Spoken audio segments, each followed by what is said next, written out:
kufahamiana na anayekupenda ndio huwa anakunasihi.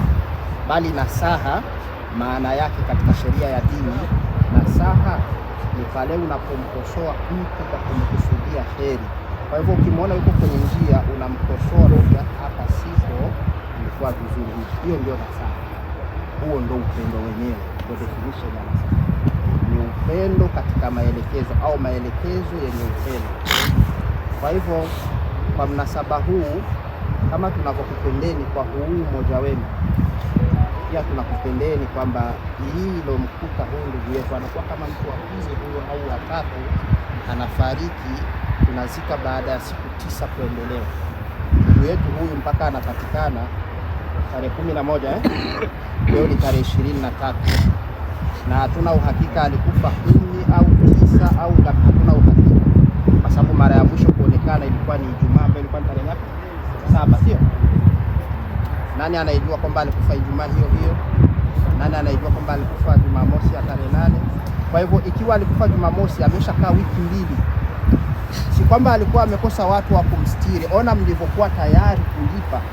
Kwa hivyo mlikuwa tayari kumzika, lakini mlikawia kumzika kwa sababu ya hichi kitu ambacho tunataka kusema, uzembe wa kuwa na vitambulisho. Ndugu zangu, si uzembe, si ujanja wa kuwa na vitambulisho. Usijione mjanja kwamba hautaki usumbufu wa kuamka alfajiri kwenda kwa mapema. Sio ujanja kudhania kwamba hautaki usumbufu wa kuambiwa njoo kesho. Sio ujanja. Hata kwetu kitendo cha kutoka tu sehemu kwenda sehemu ala sayyidina Muhammad sallallahu alaihi wasallam alihi wa sahbihi wa man wala. Baada ya kumshukuru Mungu subhanahu wa ta'ala, ziada na rehema na amani iwe juu yake Muhammad sallallahu alaihi wasallam na sahabaze Uislamu ambao watakayefuata mwenendo wake hadi siku ya malipo mazuri. Tunaomba Allah atujalie tu miongoni mwa hao na sababu Uislamu sawa na hali ya hewa. Alikuwepo mwanachuoni katika zama hizo, anaichukua safari ya kwenda Iraq. Mwanachuoni huyu alikuwa ni bingwa kunako mlango wa elimu. Alifika ndani ya mji wa Basra, ndani ya nchi ya Iraq. Alikuta watu wanalia masikitiko ya Mungu, naomba dua hazikubaliwi, njaa juu ya njaa, matatizo juu ya matatizo, kama ulimwengu wa leo, kila sehemu wanalia. Shekhe alipofika katika masoko ya watu hao, wakampokea na kumuuliza, ya Sheikh al-Fadhil, ma lana nad'u Allah falam yastajibu lana, kwa nini tunamuomba Allah dua zetu lakini hatujibiwi dua zetu? Wakulima wanalia, wakulima wanalia, wanawake vizazi havipatikani, shida juu ya shida. Lakini Sheikh akainua sauti yake akasema, li anna qulubikum mata bi'ashara ashiya, mmeziangamiza enyi watu wa Basra, enyi watu wa Cape Town, mmeziangamiza nafsi zenu, mkaziua nafsi zenu kwa mambo makuu. Hatutayamaliza sawa na hali ya hewa. Lakini jambo la kwanza akasema, mlikuwa mkiwazika watu wenu wala mtantabiru, lakini mlikuwa hamkupata mawaidha kunako mauti zenu. Ndugu zangu Waislamu, jambo ambalo tunalifanya hapa ni njia ya kila umoja wetu, utake au usitaki, kubali ukatae, uwe mkubwa uwe mdogo, uwe na cheo, uwe ni shekhe, uwe utakavyokuwa kunako jamii, lakini sehemu hii ndiyo mwisho wa binadamu na ndiyo mwisho wa ujanja wote kunako maisha ya binadamu.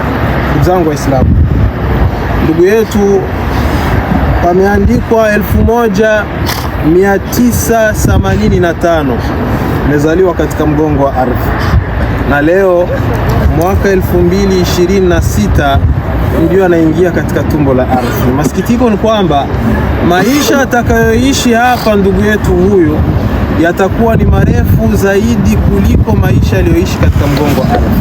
Wanalala lakini kuamka wajua. mimba ndani ya tumbo la mama, tunakaa na matumaini kwamba miezi 9 atazaliwa. Baba unajiandaa, lakini ndani ya tumbo ya ardhi,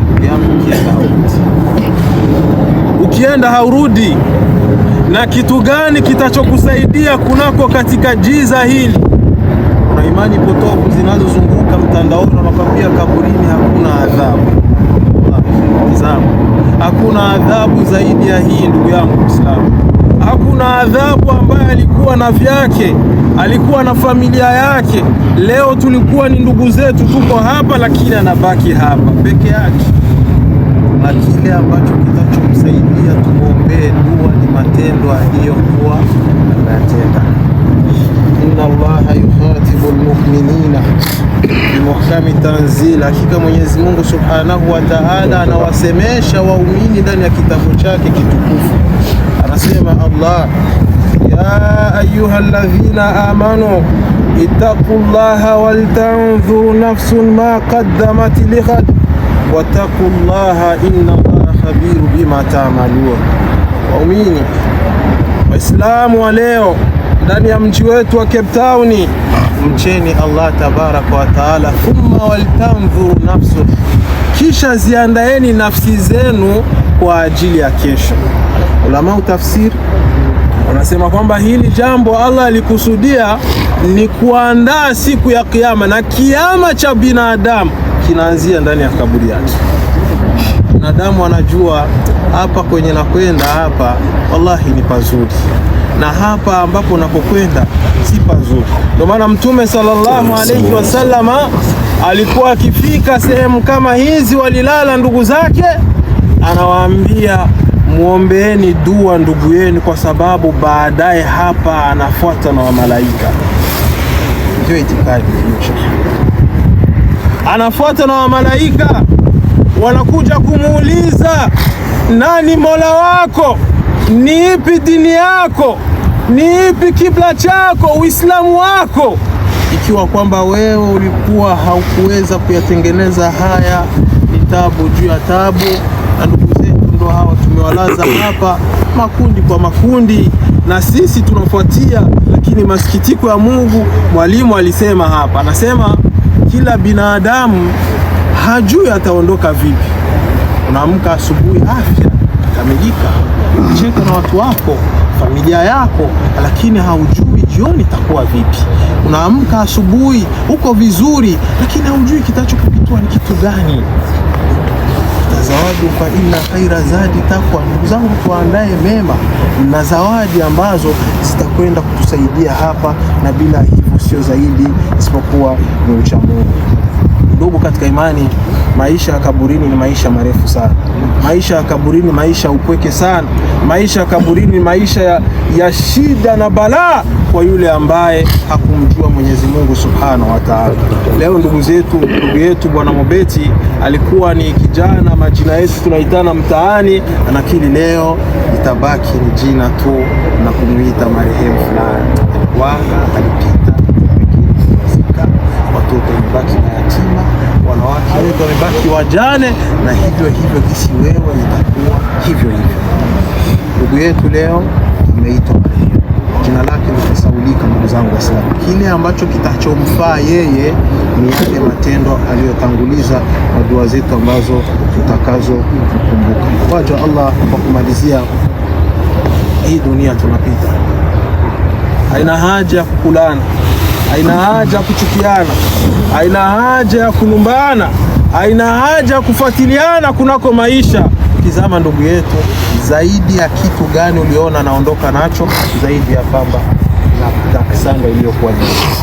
Labda alikuwa na gari, labda alikuwa na jumba, labda alikuwa na mke mzuri, labda, lakini vyote ameviacha, anakuja na nguo iliyokuwa nyeupe pepo. Ndugu yangu katika imani, kwa hiyo hivyo vyote ambavyo tunaviona huko nje ni vitu ambavyo vinakuja kutudanganya, na vyote tutaviacha, na hakuna ambacho kitachosaidia isipokuwa kwa kile ambacho tulitanguliza mbele ya Allah tabaraka wa taala.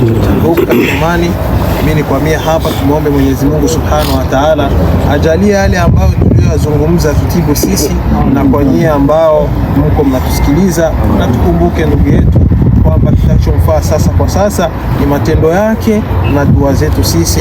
Nimrudishie sehemu mwalimu wangu aweze kuendeleza kikao hichi inshallah.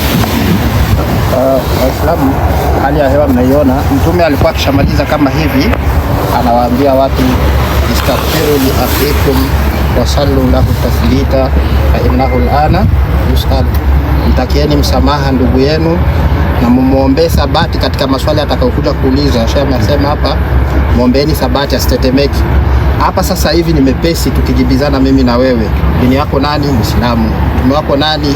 Mepesi sana. Lakini hapa ndani tukitoka tu hapa atasikia vile tunavyoondoka na malaika watakuja kuanza kumuuliza. Kwa hivyo tuinue mikono tumwombee ndugu yetu kisha tubarak.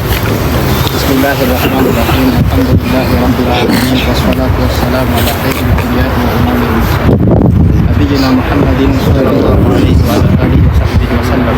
Allahumma ighfir lana, Allahumma ighfir lana, Allahumma ighfir lana warham wa'fu anhu wa afid lahu دارا خيرا من داره وأهلا خيرا من أهله.